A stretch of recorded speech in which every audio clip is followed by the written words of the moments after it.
ibu yang selama ini mengajar, Ibu Angel ya, akan melaksanakan ujian PPL. Jadi tolong perhatian sungguh-sungguh, konsentrasi, jangan suka keluar masuk, ya. Itu saja. Silakan Ibu Angel.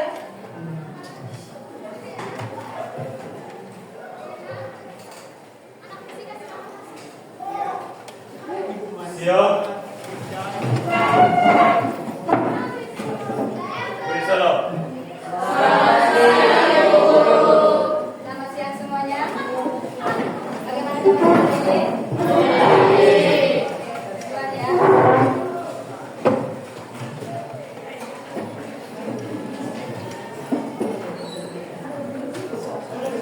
Ini cukup sih.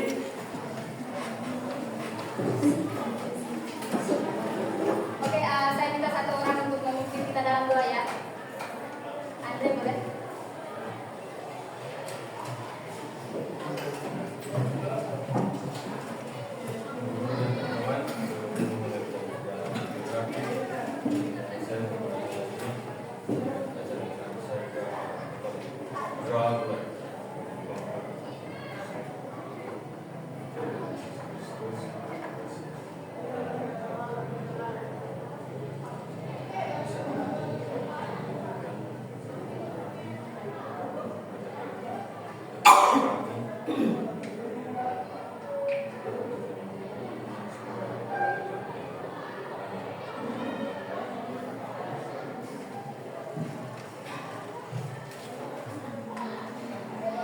Selamat siang semuanya. Oke ya, minggu lalu Ibu sudah membagikan materi tentang kerjasama antara negara dan pengaruhnya terhadap ketahanan wilayah Indonesia ya. Jadi hari ini kita akan melakukan presentasi. Namun sebelum melakukan presentasi, Ibu akan menanyakan kembali terkait materi minggu lalu ya, tentang definisi dari kerjasama antara wilayah dan antar negara. Ada yang bisa menjawab apa sih kerjasama antara negara itu? Ayo. Kerjasama antar negara adalah sebuah kolaborasi yang dilakukan oleh dua atau lebih negara dan bertujuan untuk meningkatkan manusia.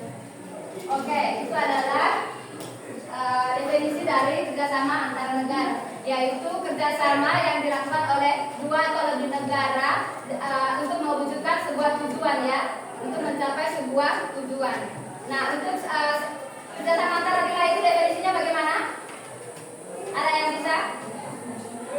Kerjasama antar wilayah, tadi kan kerjasama antar negara, yaitu kolaborasi antara dua negara atau lebih. Sementara kerjasama kerjasama antar wilayah itu seperti apa? Ada yang bisa menjawab? Silakan angkat tangan kalau bisa. Yang bisa silakan angkat tangan ya. Oke, Amanda. Kerjasama antar wilayah adalah kerjasama antara segala upaya dan negara provinsi yang saling timbulkan di wilayah. Oke, Ibu menyimpulkan ya. Kerjasama antara wilayah adalah kerjasama yang dilakukan dalam satu negara yang dilakukan oleh dua wilayah ya. Misalnya itu NTT, provinsi NTT dengan provinsi Jawa Barat misalnya ya. Itu merupakan kerjasama antara wilayah ya. Beda dari dengan kerjasama antar negara yang dilakukan oleh dua negara ya. Beda ya. Keduanya itu berbeda ya. Oke, itu adalah pelajaran kita minggu lalu. Sekarang kita masuk pada sesi presentasi ya. Jadi sebelum masuk pada sesi presentasi, saya minta anak-anak sekalian silakan untuk berkelompok dulu.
Sarah?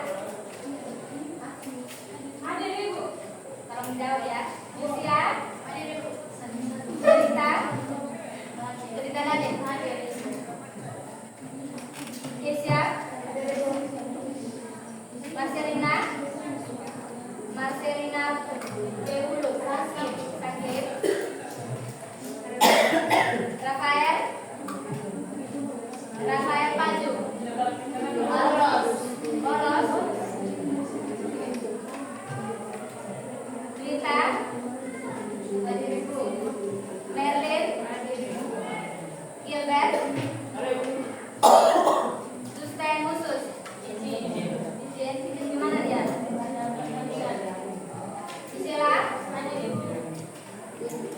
Genvar. Metrianus. Nadia. Amanda. Semara. Junior. Alfa. Nanda. Sakit.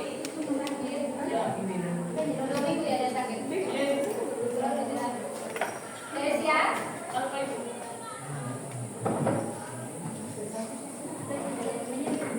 Agenina Doru. Alfa.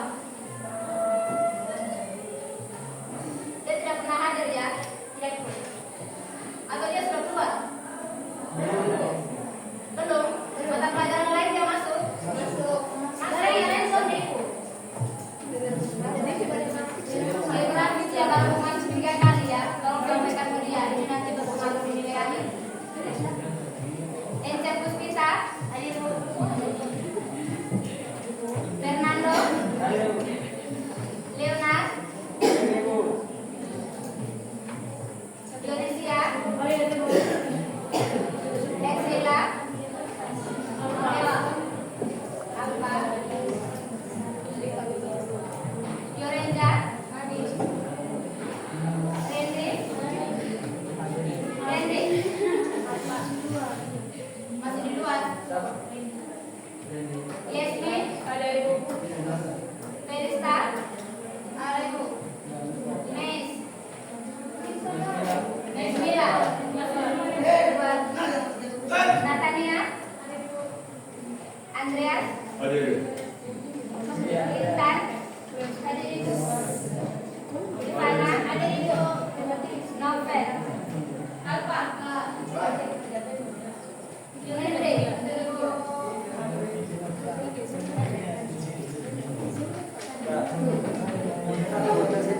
Oke, selanjutnya kita mau proses presentasi yang kelompok 1, silakan maju.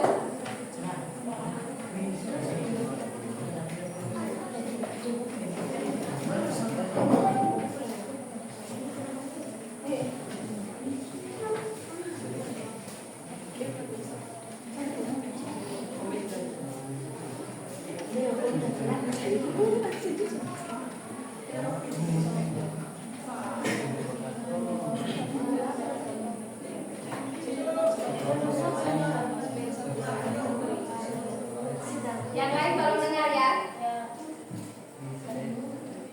Selamat siang Ibu Guru dan teman-teman. Siap. Terima kasih atas waktu dan kesempatan yang diberikan kepada kami kelompok 1. Di sini kami akan mempresentasikan hasil diskusi kami. Sebelum itu perkenalkan nama saya sebagai moderator dan rekan saya Kenalkan nama saya Manis sebagai materi 2. Kenalkan nama saya Yolanda sebagai pemateri 2.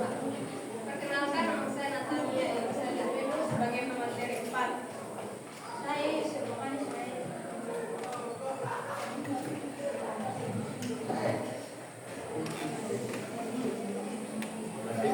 Oke, baik teman-teman. Materi yang kami dapat yaitu teori dan paradigma kerjasama antar negara. Oke, baik. Di sini saya akan menjelaskan apa itu kerjasama antar negara. Yaitu kerjasama antar negara adalah proses yang penting untuk menjaga. Jam ke-6 selesai, jam ke-7 dimulai. Jam ke-6 selesai, jam ke-7 dimulai.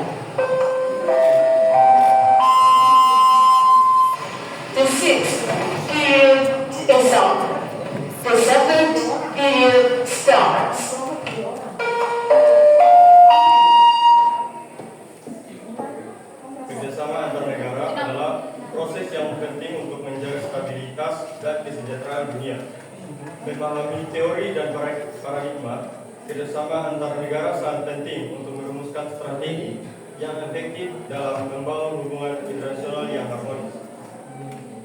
Selanjutnya, pendahuluan memahami pentingnya kerjasama antar negara. Itu dibagi atas 3. Yang pertama, menghindari konflik, yang dijelaskan sebagaimana kerjasama antar negara dapat membantu mengurangi potensi konflik dan membangun hubungan yang lebih damai. Yang kedua, memperkuat ekonomi. Kerjasama ekonomi dapat meningkatkan perdagangan, investasi, dan pertumbuhan ekonomi.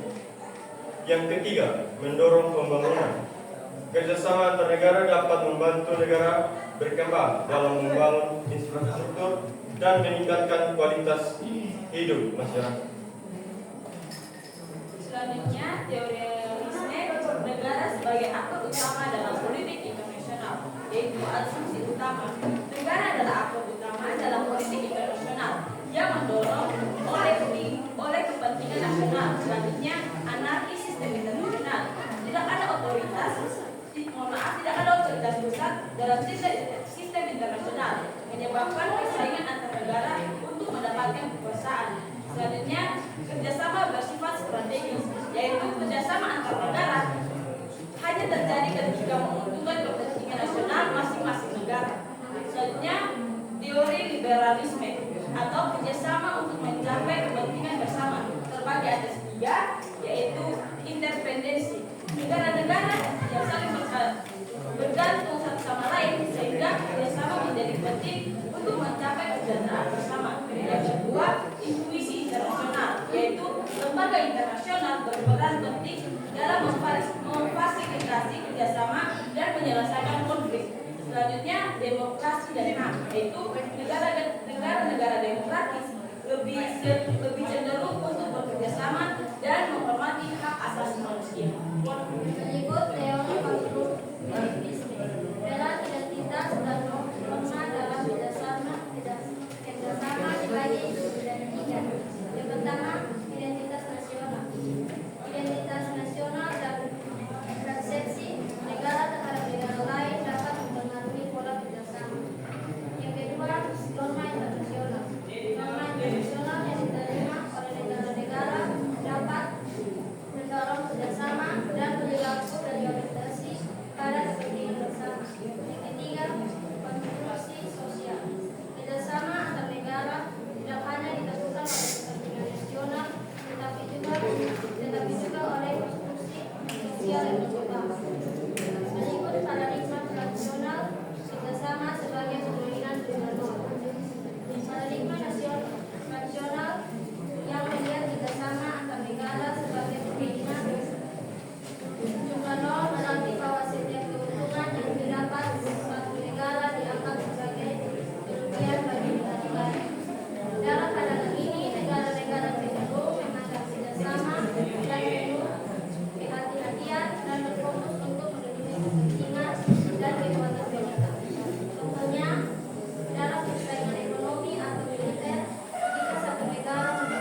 kepercayaan dan menjaga stabilitas. Contoh, dalam isu perubahan iklim, negara-negara dapat bekerja sama untuk mengurangi emisi karbon. Meskipun setiap negara berkorban, manfaat dari lingkungan yang lebih bersih bisa dirasakan bersama. Dan yang berikut contoh kerjasama bilateral peran dan tantangannya. Yang pertama, perjanjian dagang. Meningkatkan perdagangan dan investasi antar negara, tetapi dapat menimbulkan persaingan dan ketidakseimbangan ekonomi. Yang kedua, kerjasama keamanan. Memperkuat pertahanan dan menjaga stabilitas regional, tetapi memerlukan komitmen bersama dan transparansi. Yang ketiga, bantuan pembangunan. Membantu negara berkembang dalam membangun infrastruktur dan meningkatkan kualitas hidup, tetapi dapat menimbulkan ketergantungan dan korupsi. Yang berikut contoh kerjasama multilateral.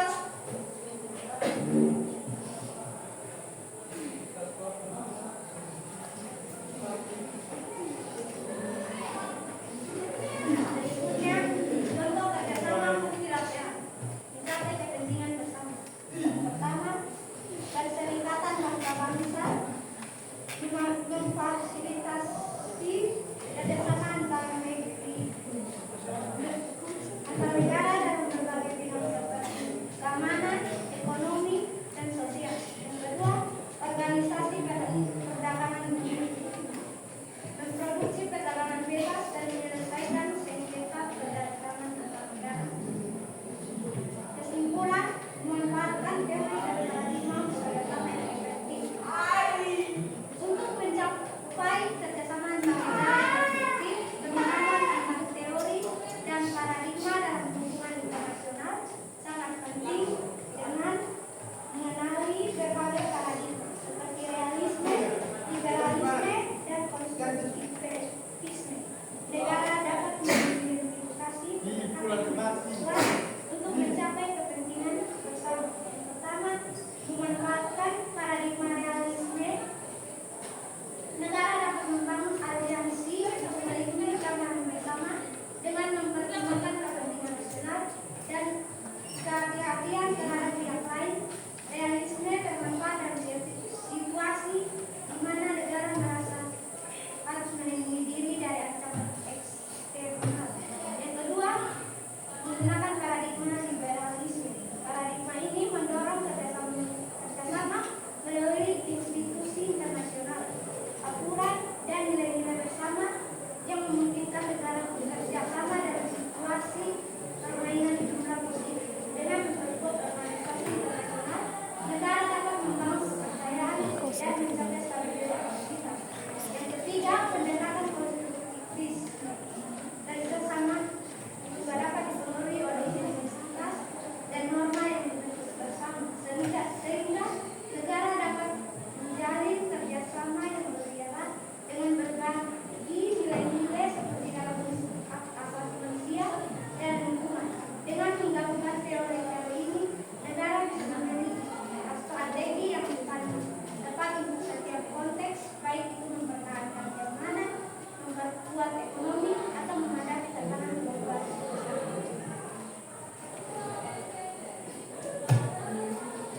Cukup sekian itu dari hasil presentasi dari kelompok 1.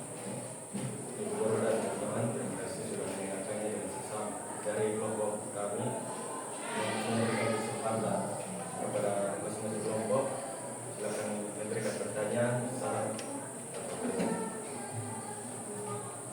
Kami persilakan.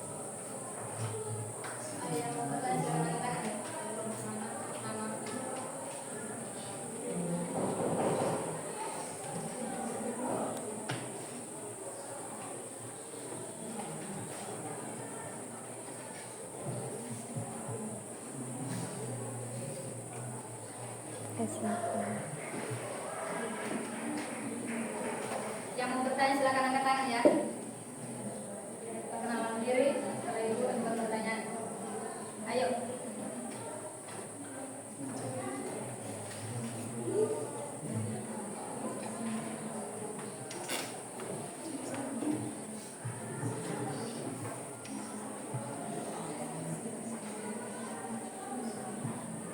Ada pertanyaan?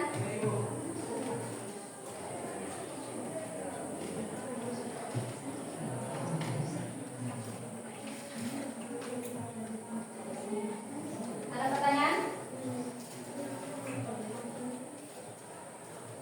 Dari kelompok 7 ada?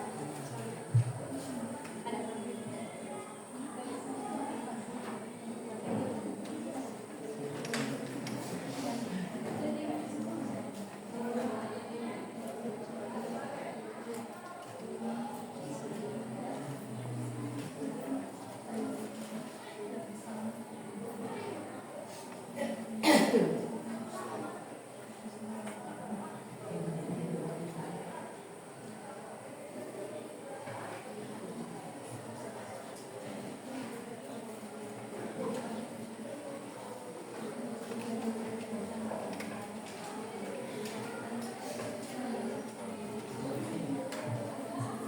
Tidak ada pertanyaan, Bang? Tidak ada? Coba mendengar pertanyaan sekali lagi. Apakah ada pertanyaan dari masing-masing kelompok? Yakin sudah mengerti semua apa yang mereka paparkan? Yakin? Tuan yang mau bertanya. Terima kasih atas waktu yang disempatkan dan diberikan di kelompok 5. Kami akan bertanya kepada kelompok 1. Apa saja paradigma kerjasama antar negara?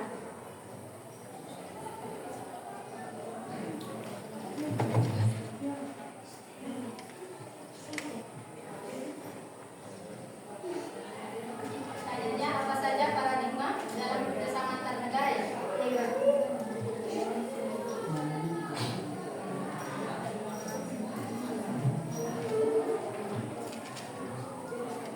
Mohon maaf, tadi kami sudah paparkan sejumlah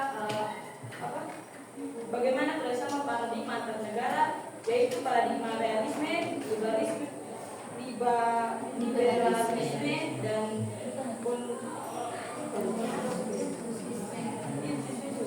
tadi sudah kami jelaskan dan sudah kami paparkan di materi. Bicara kembali mungkin mereka lupa ya. Boleh ulangi sekali lagi ya. Dari ketiga teori dapat. Ulangi ya. Baik, apa saja kerjasama paradigma antar negara, yaitu paradigma realisme. Dalam paradigma realisme, negara dianggap sebagai aktor utama yang mengajar kepentingan nasional dan keamanan. Kerjasama ini lebih bersifat pragmatis, yaitu seringkali terbentuk karena ancaman atau musuh bersama. Selanjutnya, paradigma liberalisme, yaitu paradigma ini percaya bahwa kerjasama antar negara dapat berjalan melalui organisasi internasional dan diplomasi. Selanjutnya, paradigma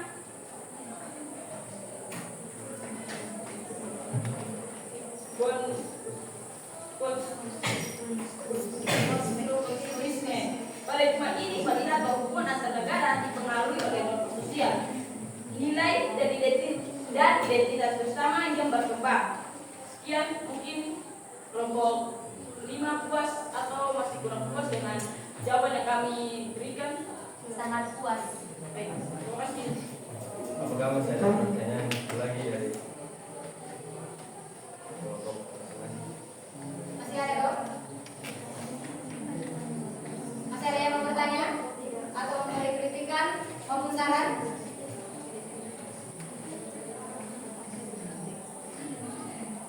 Baik, kalau tidak ada, sekian.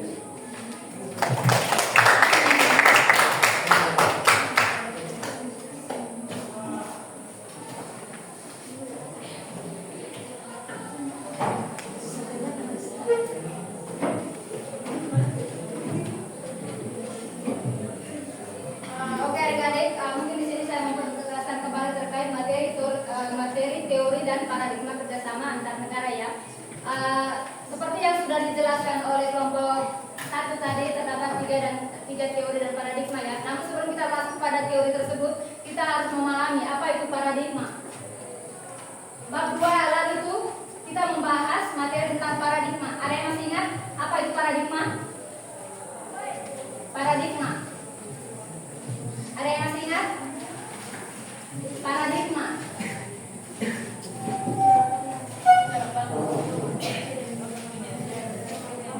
Apa? Paradigma adalah cara pandang atau orang berpikir yang lembaga untuk memahami dan menjelaskan suatu fenomena. Oke, itu adalah paradigma, cara pandang ya, cara pandang. Jadi dalam paradigma kerjasama antar negara itu terdapat 3 teori dan paradigma tadi ya, yang seperti yang sudah dijelaskan oleh kelompok 1. Yang pertama adalah teori atau paradigma apa tadi? Apa? Realisme. Teori apa? Realisme ya. Apa itu teori realisme tadi? Apa?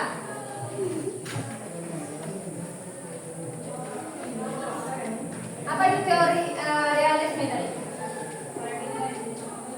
Paradigma yang sebagai aktor utama untuk mengejar kepentingan nasional dan keamanan negara.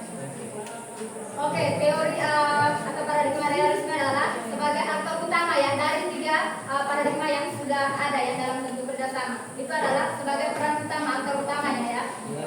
Itu untuk teori realisme. Sementara yang kedua adalah teori liberalisme. Liberalisme itu atau sebutan lainnya itu apa? Sebutan lain dari teori liberalisme. Ideologi kebebasan ya. Ideologi kebebasan itu sebutan lain untuk teori liberalisme. Apa itu teori liberalisme? Yaitu berjalan melalui organisasi internasional dan diplomasi. Masa kelompok 1 saja yang bisa jawab? Kan tadi sudah dipaparkan oleh kelompok 1. Coba kelompok 4. Teori liberalisme itu apa? Apa? Ayo, Fernando.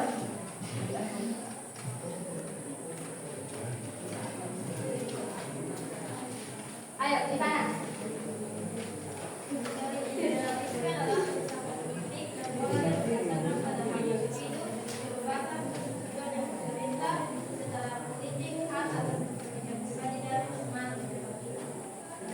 Oke, itu adalah teori liberalisme ya. Di situ teori tersebut itu menekankan kepada keadilan ya, kepada keadilan sesama manusia ya. Itu untuk teori. Sementara untuk teori yang ketiga tadi apa? Konstruktivisme ya. Ada yang bisa menjawab apa itu teori konstruktivisme itu? Selain kelompok 1.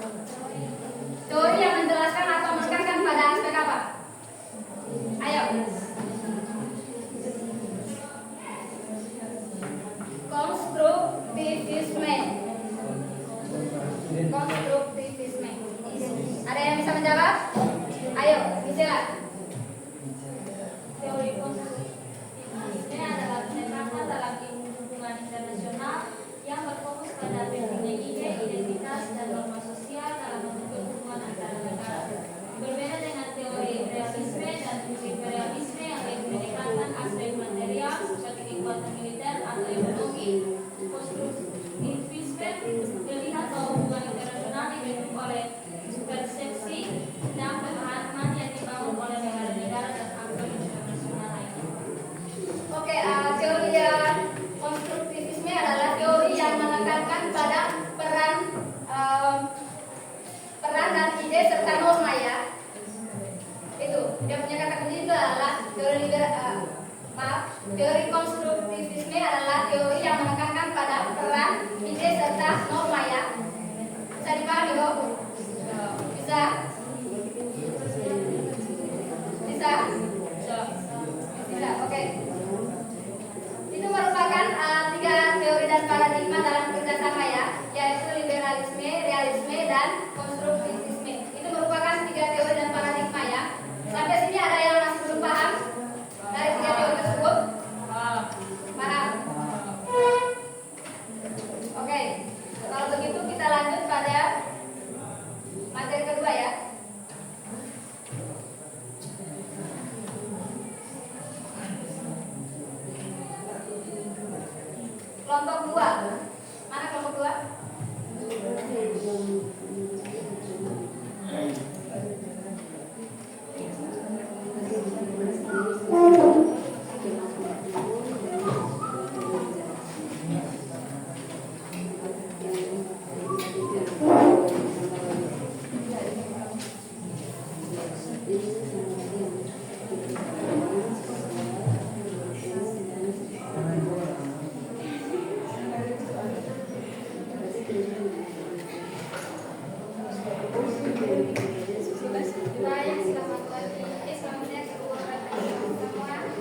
demografis, ekonomi, politik, dan hukum regulasi. Yang kedua ada potensi. Potensi adalah kemampuan atau kekuatan yang dimiliki oleh seseorang, kelompok atau suatu entitas yang dapat dikembangkan atau dimanfaatkan untuk mencapai tujuan tertentu. Potensi merujuk pada peluang atau kapasitas yang belum sepenuhnya diwujudkan atau dimanfaatkan. Dalam konteks negara tujuan kerjasama, potensi adalah hal-hal yang bisa menjadi peluang atau keunggulan negara tersebut yang bisa dimanfaatkan dalam berbagai bidang kerjasama. Potensi ini dapat berupa yang pertama sumber daya alam. Negara dengan sumber daya alam yang meliputi yang melimpah menjadi tujuan penting dalam kerjasama ekonomi, terutama dalam sektor energi, pertanian, dan mineral. Yang kedua, sumber daya manusia. Negara dengan populasi besar atau tenaga kerja terampil dapat menjadi mitra strategis dalam kerjasama yang membutuhkan tenaga kerja atau pasar konsumen. Yang ketiga, kemajuan teknologi dan inovasi. Negara dengan teknologi canggih atau pusat penelitian dapat menjadi mitra dalam kerjasama teknologi dan inovasi. Dan yang keempat, pasar ekonomi. Negara dengan daya beli tinggi atau jumlah penduduk besar menjadi pasar potensial produk dan investasi dari negara lain. Yang ketiga, permasalahan. Permasalahan negara-negara tujuan kerjasama adalah kendala atau tantangan yang dihadapi suatu negara yang dapat mempengaruhi kelancaran, keberhasilan atau stabilitas kerjasama antar negara. Permasalahan ini meliputi berbagai aspek seperti ekonomi, politik, sosial, budaya, dan lingkungan yang dapat membatasi atau memperumit upaya kolaborasi dengan negara lain. Beberapa contoh permasalahan yang sering muncul pada negara-negara tujuan kerjasama meliputi yang pertama kondisi ekonomi yang tidak stabil, krisis ekonomi, inflasi tinggi atau utang negara yang besar dapat menghambat kemampuan negara untuk berpartisipasi penuh dalam kerjasama ekonomi, perdagangan atau investasi. Yang kedua, situasi politik yang tidak stabil, ketidakstabilan politik seperti konflik internal, pergantian kepemimpinan yang sering atau ketegangan antar partai politik dapat mengganggu komitmen kerjasama jangka panjang. Yang ketiga, perbedaan regulasi dan kebijakan. Setiap negara memiliki peraturan, hukum, dan kebijakan yang berbeda, yang kadang sulit diselaraskan. Perbedaan ini bisa menjadi hambatan dalam perdagangan, investasi, atau bentuk kerjasama lainnya. Yang keempat, masalah sosial dan budaya ketidaksesuaian. Nilai budaya, agama, bahasa, atau norma sosial dapat mempengaruhi pemahaman dan cara kerja dalam kerjasama, terutama pada sektor yang melibatkan banyak interaksi manusia. Yang kelima, permasalahan lingkungan. Masalah lingkungan seperti polusi, penimbunan hutan, atau perubahan iklim di suatu negara bisa mempengaruhi kerjasama, terutama yang berkaitan dengan sumber daya alam dan berkelanjutan.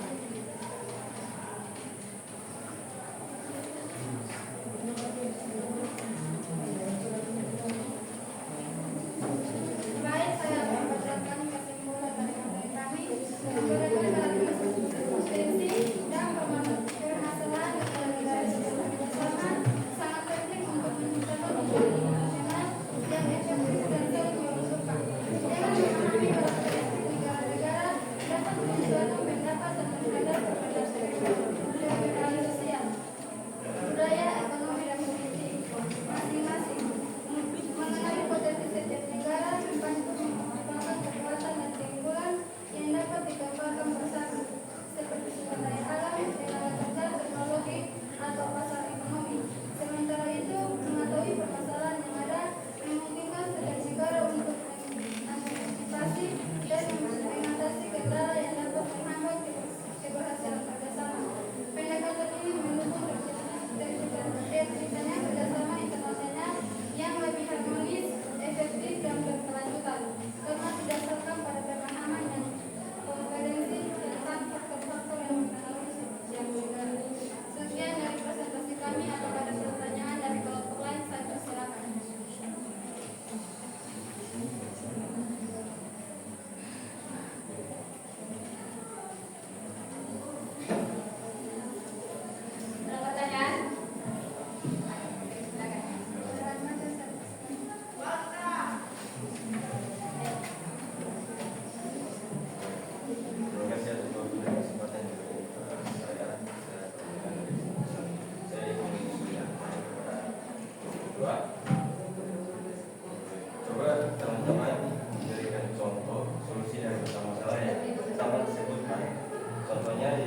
jam ke-8 dimulai. The second period of the 8th period starts.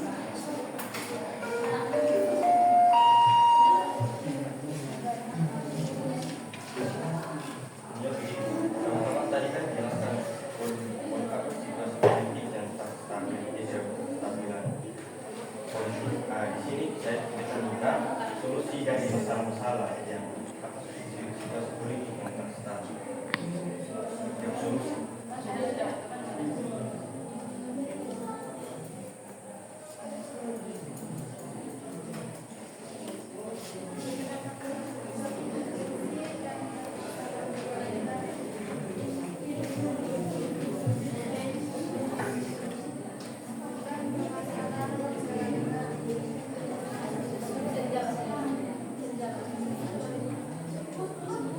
Mari mereka mencari jawaban. Mungkin ada lagi yang mau bertanya? Ada, ayo.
Baik, kami akan menjawab pertanyaan dari nomor 1.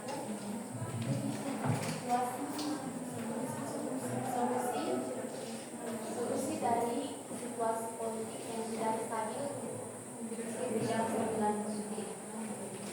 Situasi politik yang tidak stabil sering menjadi hambatan besar dalam pembangunan ekonomi, kesejahteraan masyarakat dan hubungan internasional yang harmonis. Nah, untuk mengatasi ketidakstabilan politik tersebut, ada beberapa solusi yang dapat diterapkan, yaitu yang pertama, reformasi sistem politik, yang kedua, meningkatkan partisipasi publik, yang ketiga, memperkuat lembaga politik, dan yang keempat, menghasilkan ruang dialog antar kelompok.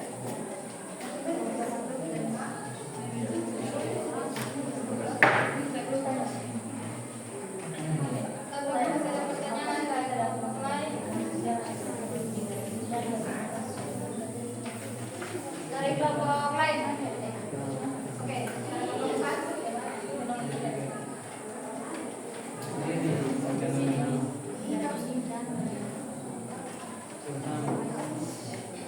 Baik, saya perwakilan dari kelompok 4. Ini ceritanya. Saya apakah terdapat masalah ketimpangan sosial atau ekonomi di negara ini, dan bagaimana masalah ini mempengaruhi kestabilan dan kemajuan negara tersebut?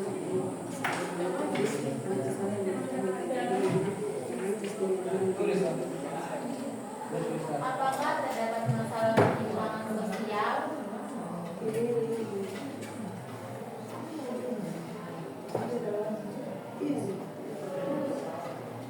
atau ekonomi di negara ini, dan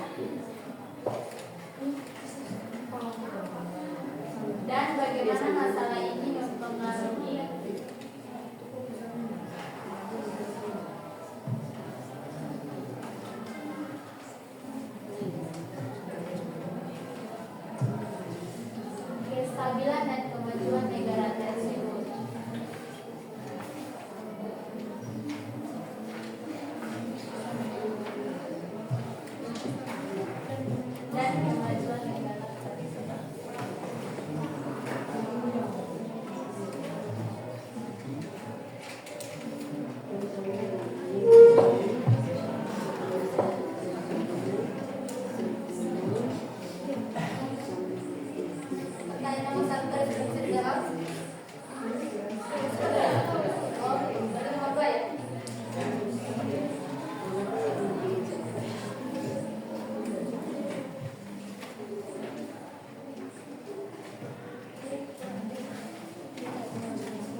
Ya Malaysia, tadi saya sudah berikan contoh ya, kerjasama antara Indonesia dengan Malaysia dalam bidang ekonomi.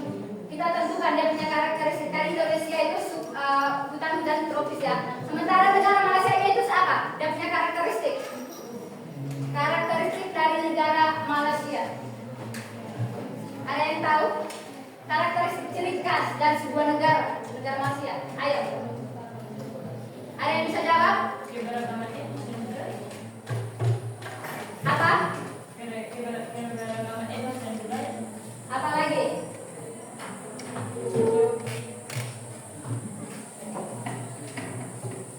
Selain itu apa? Karakteristik dari negara Malaysia. Ayo. Leonard.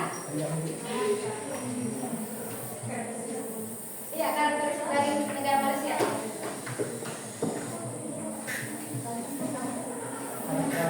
Ayo, yang bisa jawab.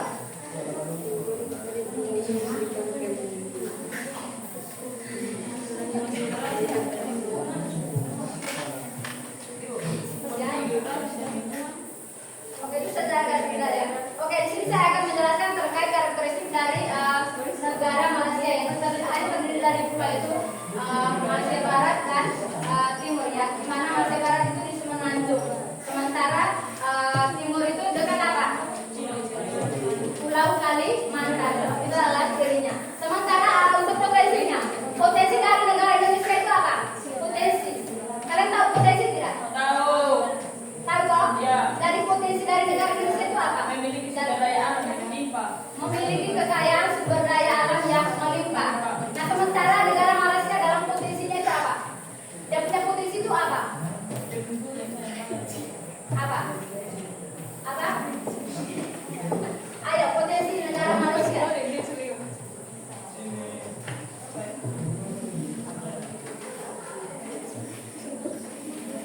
Apa? Ayo.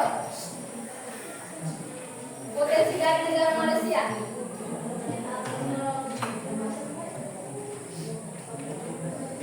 Ayo.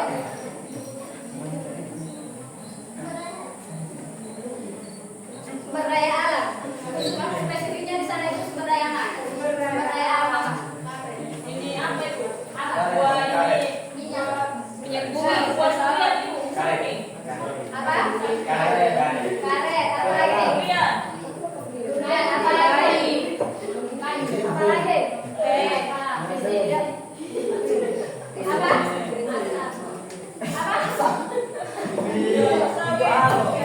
Lima emas. Apa? Minyak. Kelompok berapa? Kalau salju. Apa lagi? Salju minyak bumi. Kelapa. Apa lagi?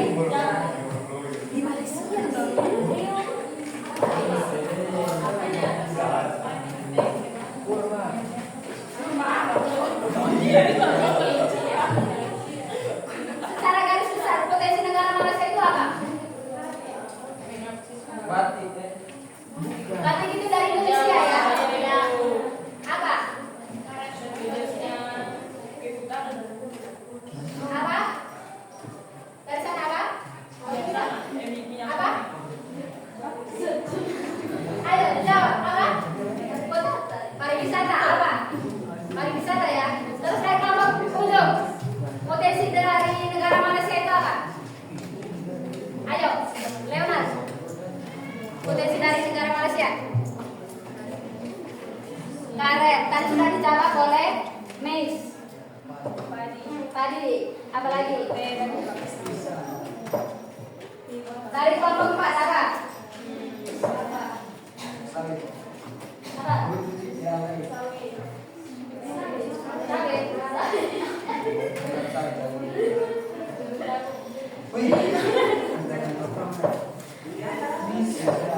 Dari kelompok 3 yang sudah bersama dari tadi ya. Potensi dari negara Malaysia itu apa?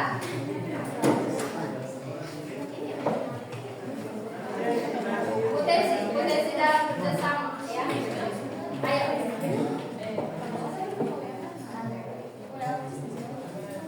Ayo kelompok 3. Dari tadi kelompok 3 kurang bersuara ya, kurang memberikan pendapat. Jadi saya minta kelompok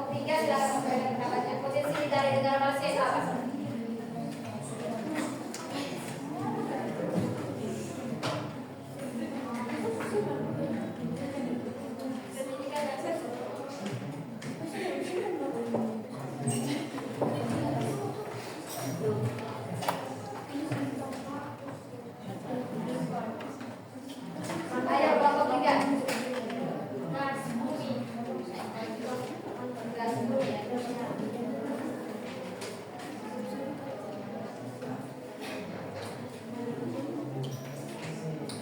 salah satu potensinya itu adalah tadi yang seperti yang sudah dijawab oleh kelompok 4, kelompok 6 ya. Kelompok 6 yaitu karet, sawit ya. Itu merupakan potensi dari negara Malaysia. Nah, selanjutnya itu kita masuk pada permasalahan.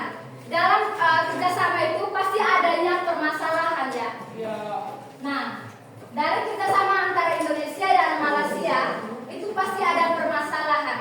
Baik itu permasalahan perbedaan kepentingan, terus perbedaan dalam ketersediaan sumber daya alam, pokoknya itu adalah termasuk dari permasalahan dalam melakukan kerjasama. Nah, adanya permasalahan tentu kita harus memberikan juga atau menawarkan solusi ya. Misalnya perbedaan kepentingan, solusinya itu seperti apa kira-kira? Misalnya kan Indonesia ini berbeda, dia punya kepentingan dengan negara Malaysia ini berbeda. Jadi solusinya itu bagaimana?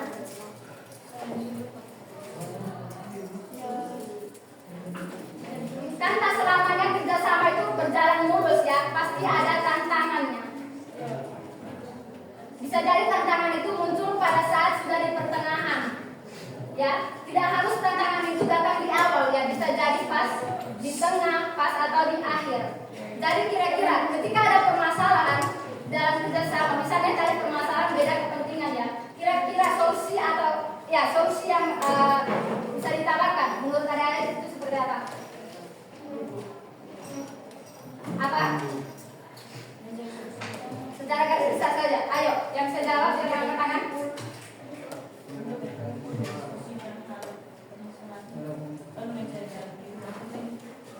Misalnya kita ya ada masalah, yang pertama yang dilakukan itu adalah apa? Komunikasi ya. Ketika tidak ada komunikasi dalam permasalahan itu tidak akan terpecahkan, tidak akan ada solusinya ketika tidak ada komunikasi. Komunikasi secara terbuka antara kedua belah pihak ya. Mengerti dong? Oke, kalau misalnya tadi itu perbedaan kepentingan ya. Itu adalah contoh permasalahan serta solusinya. Oke, mungkin itu saja ya bisa Ibu paparkan terkait materi membedakan potensi, membedakan karakteristik, potensi serta permasalahan dari negara tujuan. Mungkin sampai sini ada yang belum paham terkait perbedaan dari karakteristik, potensi dan permasalahan tadi. Ada yang belum paham dong? Pas. Oke, kalau misalnya pas, kita masuk pada materi selanjutnya. Karena kelompok 3 tidak bisa presentasi hari ini, jadi kelompok 4 bisa? Bisa. Ayo sekarang. Ayo dikirim ya ke saya. Sudah kok?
Ayo kepada kelompok 5.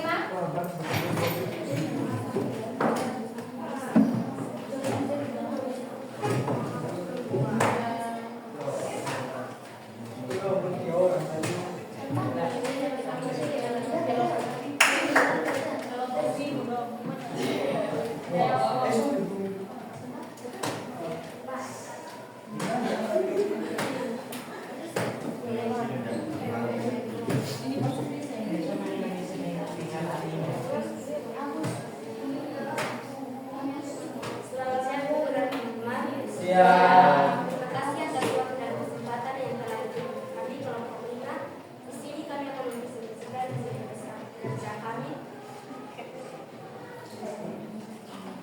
Dan saya disuruh sebagai moderator sekaligus materi 3. Saya bisa sebagai materi 1.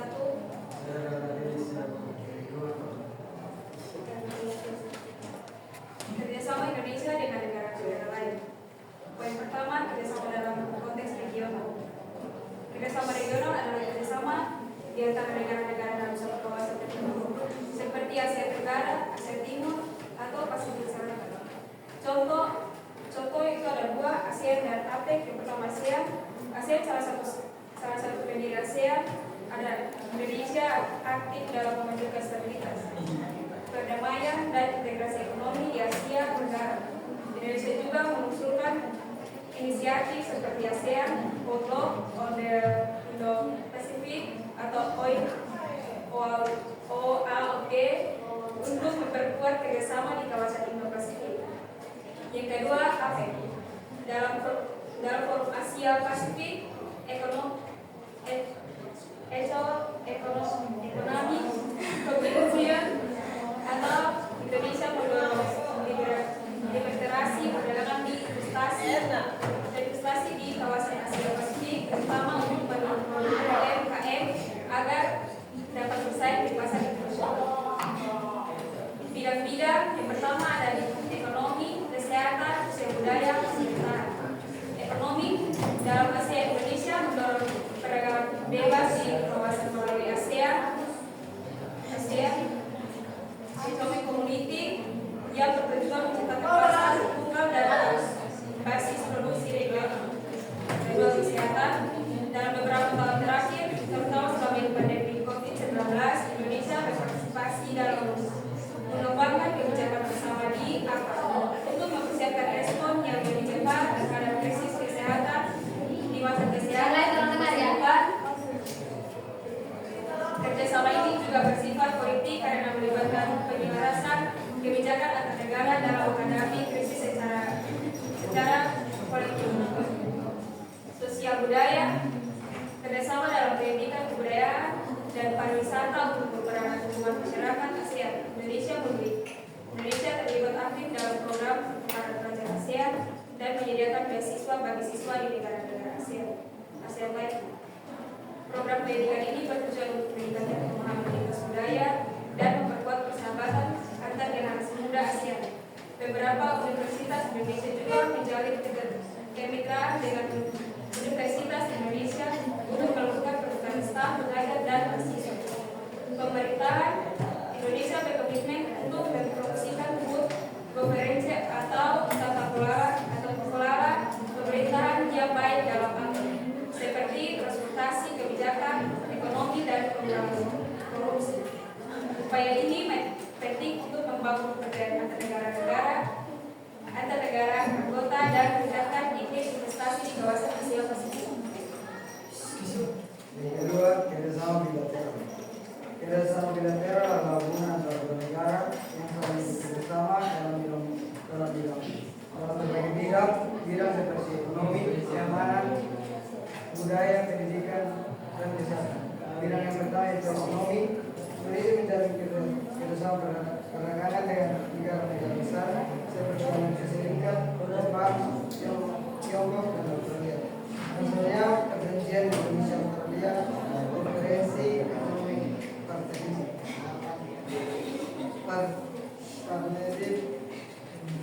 Agreement atau EI-CEPA untuk memperkuat keragaman dan investasi. Bidang yang kedua yaitu pertahanan nasional. Indonesia dan Singapura bekerjasama dalam keamanan maritim untuk menjaga perairan Selat Malaka dari ancaman perampokan dan terorisme. Bidang yang ketiga, pendidikan dan budaya. Indonesia bekerjasama dengan Korea Selatan dan Jepang untuk belajar, beasiswa serta kerja. Yang ketiga, kerjasama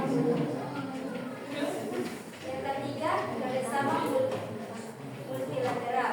Kerjasama multilateral melibatkan Indonesia bersama beberapa negara lain dalam organisasi internasional untuk mengatasi isu global atau regional yang lebih luas seperti perdamaian, perubahan iklim dan ekonomi. Contohnya, yang pertama PBB, yang kedua Organisasi Perdagangan Dunia WTO, yang ketiga G20. Yang pertama, Indonesia adalah anggota aktif di Perserikatan Bangsa-Bangsa PBB dan mendukung misi perdamaian di beberapa negara konflik melalui pengiriman pasukan perdamaian.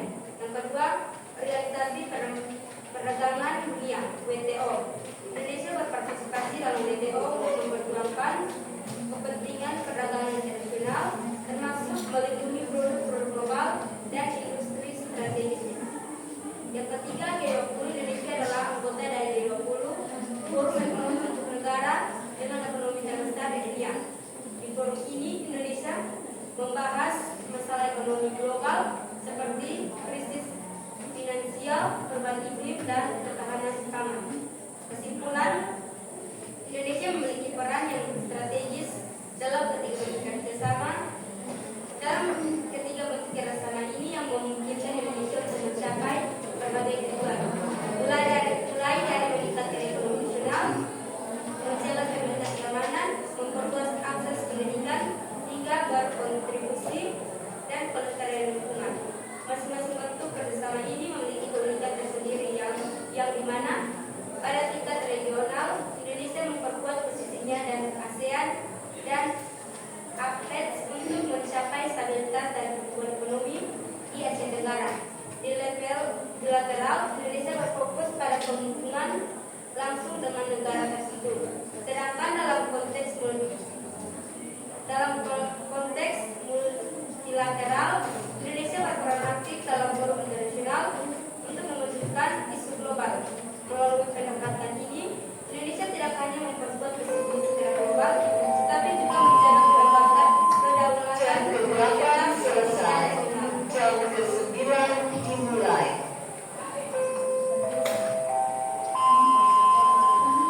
Jam ke-8 selesai. Jam ke-9 dimulai.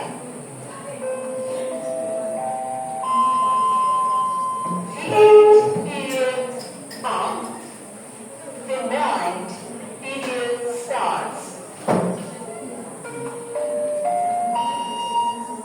Sekian hasil presentasi kami. Jika ada pertanyaan, kritik atau saran dari seluruh dan permohonan kami silakan.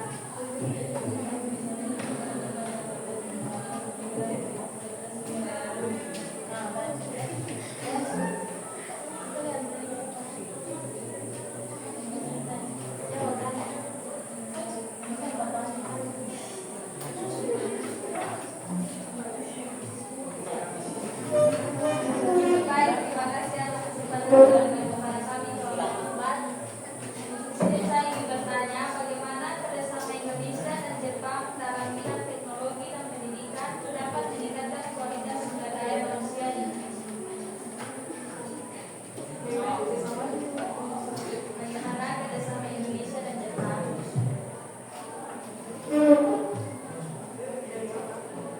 dalam bidang teknologi dan pendidikan dapat meningkatkan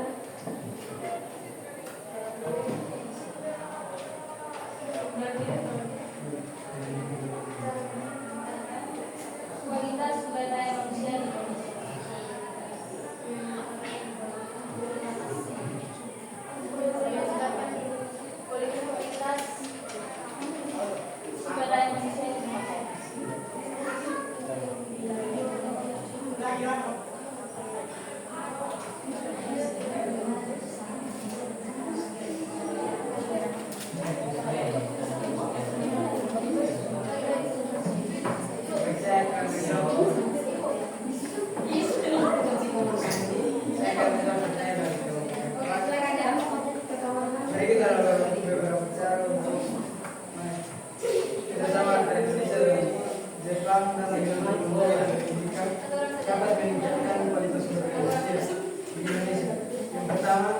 ada pengembangan ekosistem ekosistem kedua negara bekerjasama untuk mengembangkan ekosistem inovasi yang dapat memberikan kesempatan bagi SDM Indonesia untuk terlibat dalam pengembangan inovasi. Yang kedua, ada pertukaran sumber daya manusia.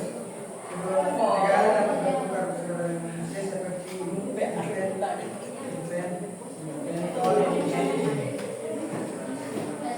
inovator, profesor dan mahasiswa.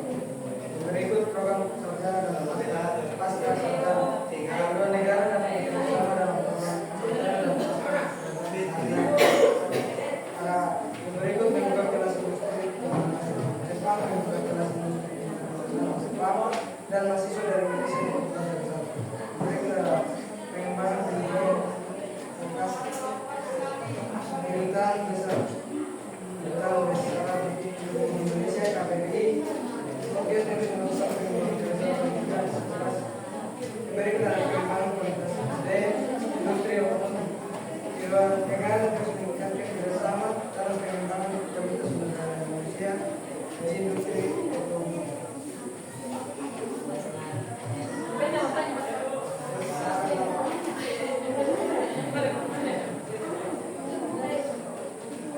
Akan tersentuh.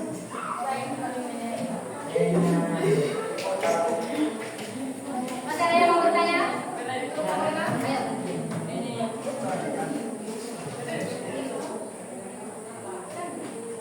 Baik, terima kasih kepada kesempatan sudah berbicara kelompok 1. Saya kelompok 1 ini menanyakan pendapat dari teman-teman.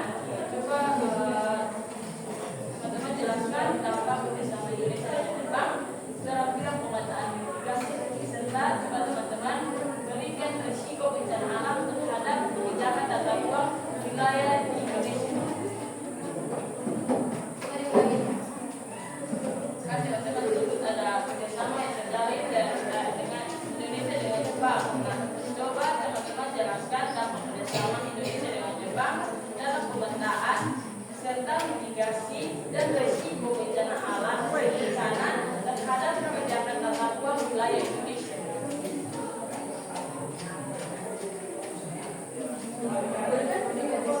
Apakah ada kerjasama Indonesia dengan Jepang dalam pemetaan mitigasi bencana? Ada.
pelatihan sumber daya manusia. Dalam kerjasama ini, Jepang memberikan pelatihan bagi tenaga ahli Indonesia dalam pengelolaan dan mitigasi bencana. Yang ketiga, pembangunan infrastruktur mitigasi bencana. Jepang membantu membangun infrastruktur tahan bencana di Indonesia seperti tanggul, sistem peringatan dini, tsunami, dan gedung-gedung yang didesain tahan gempa. Yang keempat, penerapan sistem peringatan dini dan evakuasi. Dengan dukungan teknologi Jepang, Indonesia mengembangkan sistem peringatan dini yang lebih baik, terutama untuk bencana tsunami dan gempa bumi. Risiko bencana terhadap kebijakan tata ruang wilayah Indonesia. Yang pertama, pemilihan lokasi pembangunan. Indonesia berada di kawasan rawan bencana seperti gempa bumi, tsunami, banjir, dan letusan gunung berapi. Yang kedua, kerusakan infrastruktur. Tanpa perencanaan tata ruang yang memperhitungkan risiko bencana infrastruktur yang dibangun dapat mudah rusak akibat bencana alam. Yang ketiga, perubahan penggunaan lahan. Risiko bencana mengharuskan pemerintah membatasi penggunaan lahan kawasan bersih. Yang keempat, tingginya biaya perlindungan dan mitigasi. Kebijakan tata ruang tidak memperhitungkan risiko bencana akan membutuhkan biaya besar untuk perlindungan tambahan. Yang kelima, pentingnya zona kawasan risiko bencana. Kebijakan tata ruang perlu memasukkan zona kawasan risiko bencana untuk menentukan jenis kegiatan yang dilakukan di sekitar zona.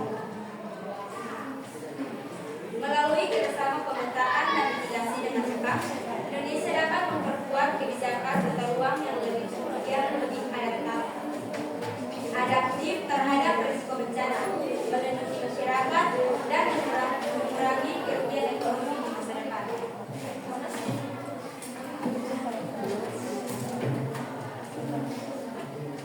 Sekian dari presentasi kami. Terima kasih.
dan juga pentingnya kerjasama untuk wilayah. Nah, ketahanan wilayah ini merujuk pada kemampuan suatu negara untuk mempertahankan stabilitas, keamanan, dan kedaulatan wilayahnya dari berbagai ancaman, baik dari dalam maupun dari luar negeri. Pentingnya kerjasama NKRI Indonesia sebagai negara kepulauan menghadapi berbagai tantangan keamanan, yaitu seperti ancaman pertasan, terorisme, dan kejahatan lintas negara. Kerjasama dengan negara lain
multilateral melibatkan lebih dari 2 negara dan sering dilakukan di bawah organisasi internasional seperti Perserikatan Bangsa-Bangsa atau dengan kata lain PBB.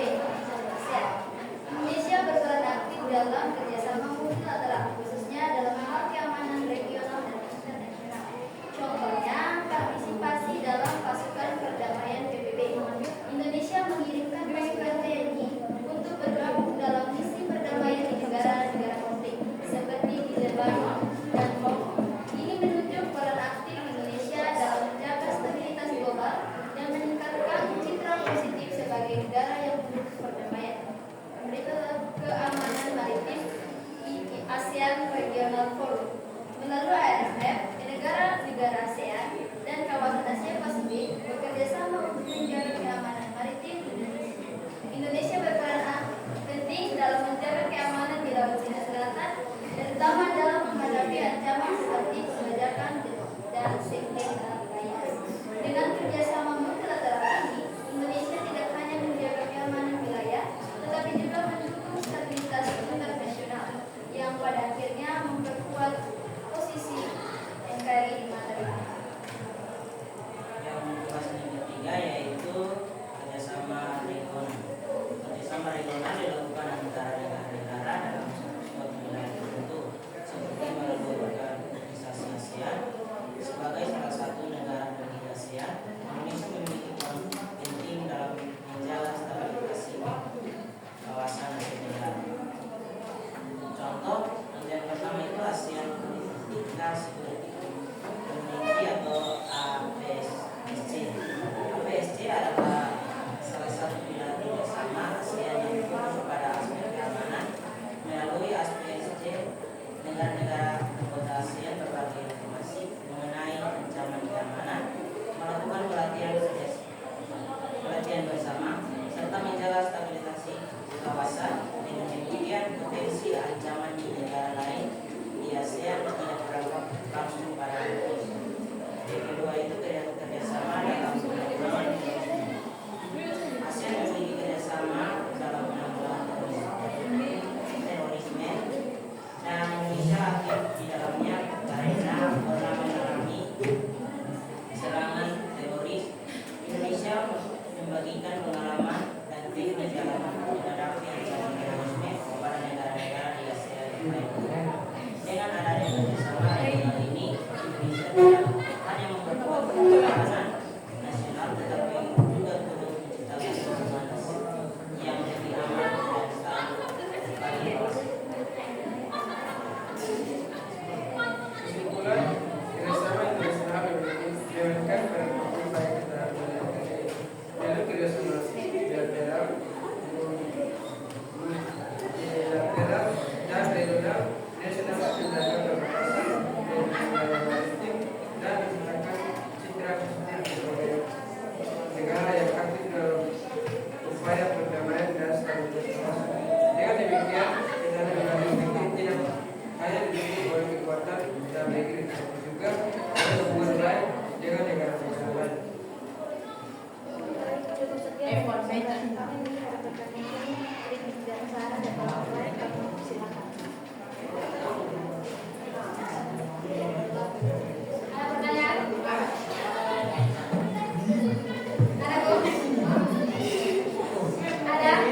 tiga aspek. Yang pertama tadi adalah prioritas atau kebutuhan dari sebuah negara. Yang kedua keamanan. Yang ketiga ada yang tahu?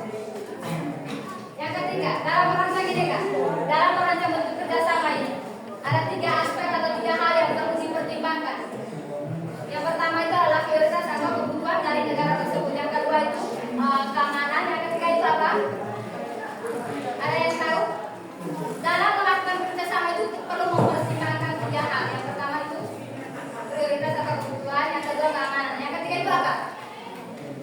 Ada yang tahu? Apa? Ada yang tahu? Peluang dan tantangan ya. Itu merupakan tiga aspek yang perlu dipertimbangkan sebelum melakukan kerjasama ya. Dari kata ini merancang. Kalian mengerti tidak kata merancang ini? Apa? Apa itu merancang? Apa? Apa? Merancang itu adalah mengatur sesuatu sebelum melakukan tindakan atau sebelum kita mengimplementasikannya ya. Mengatur. Jadi itu adalah merancang. Jadi merancang untuk kerjasama itu adalah perlu mempertimbangkan tiga aspek tersebut ya. Yang pertama tadi apa? Yang pertama tadi prioritas ya, prioritas. Kebutuhan dari negara tersebut itu seperti apa ya? Terus yang kedua itu apa? Keamanan. Yang ketiga keamanan dan merupakan tiga aspek adalah mempertimbangkan kerjasama ya. Oke, adik-adik ini adalah materi terakhir kita hari ini.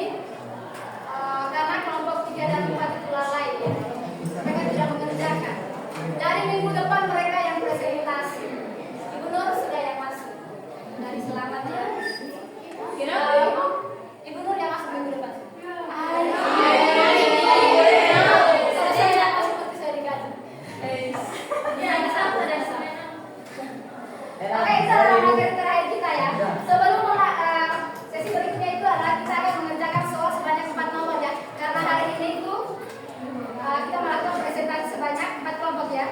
Jadi sebelum melakukan atau kita mengerjakan soal, ada yang mau SPG? Udah mau go? Kalau saya jadi PNS itu kalian kapan? Sebentar saja lah, doakan saja. Ibu jadi PNS dulu. Oke, berarti kita sudah sholat ya. Kalau tidak mau SPG. Oke. Kerjanya itu pakai lembar saja ya.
Ini jalur favorite ini.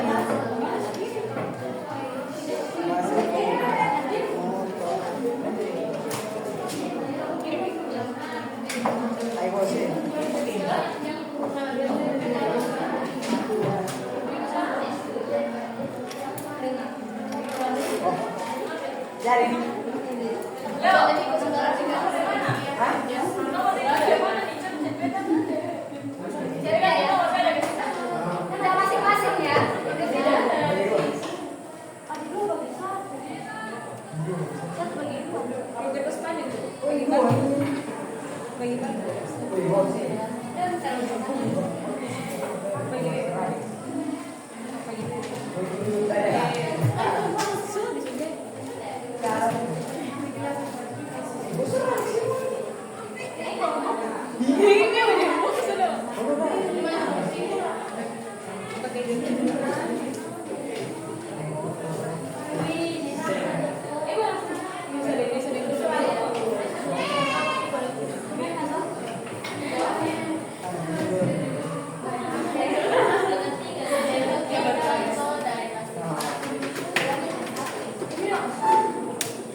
Yang anggota pada besar siapa? Boleh ya, tinggalkan ruangan sekarang. Ada lagi ya?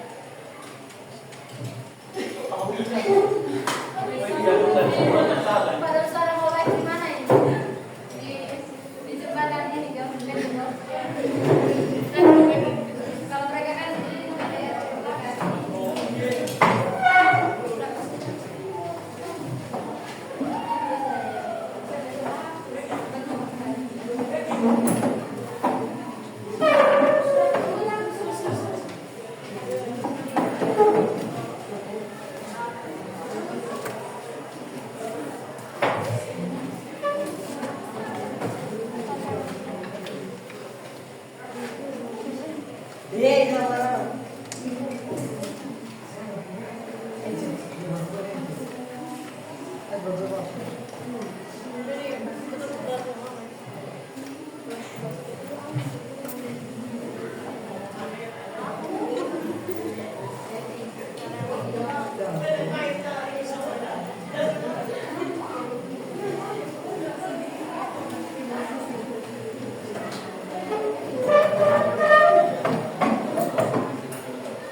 Sudah semua kok?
Kumpul tuh.